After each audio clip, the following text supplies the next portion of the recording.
Bonjour et merci de recevoir le pain de vie chez vous. La mort de Jésus sur la croix a ébranlé les disciples. Certains se sont réfugiés au Cénacle, d'autres quittent Jérusalem pour Emmaüs. Ils ne savent que penser. Ils finiront par rentrer chez eux, tout déçus des événements de la passion et de la mort de Jésus.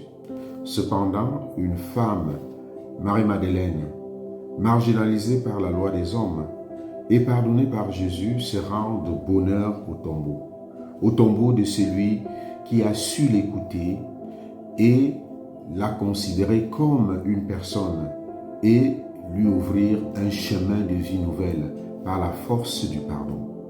Contrairement aux disciples, Marie-Madeleine ne se détourne pas de Jésus. Au cœur de sa tristesse, tout en pleurs, elle se rend très tôt au tombeau pour chercher le Maître. Marie-Madeleine a fait l'expérience de l'amour et de la miséricorde de Jésus. En allant de bonne heure au tombeau du Seigneur, elle cherche à répondre à l'amour dont elle a été comblée. Cette rencontre d'amour avec le ressuscité se transforme en rencontre d'envoi en mission.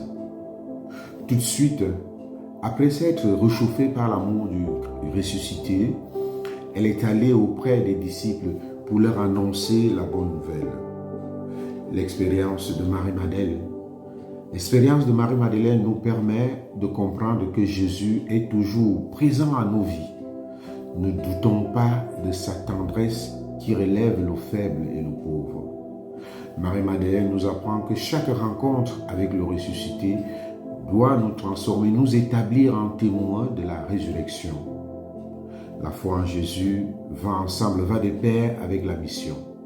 La foi nous ouvre au témoignage, elle nous ouvre au monde, à notre monde d'aujourd'hui. Elle nous fait sortir de nos tombeaux.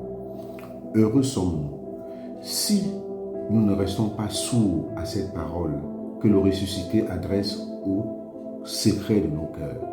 Le ressuscité se fait connaître par nous pour fortifier la foi de nos frères et sœurs. Il veut faire de nous ses témoins pour nous aider les uns les autres à reconnaître au cœur de la vie sa présence.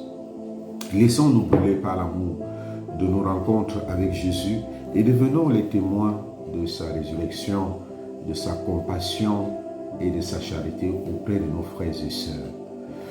Voilà le message qui nous est adressé par Jésus aujourd'hui. Il compte sur nous pour que nous devenions ses témoins, ses messagers, les messagers de son amour, les messagers de son pardon, de sa justice, de sa paix, pour un monde plus fraternel, pour un monde plus juste, pour des milieux de vie où nous passons notre temps, des milieux de vie vraiment très très fraternels, des milieux de vie où l'amour est au cœur, où les gens peuvent se regarder en frères et sœurs de Jésus-Christ.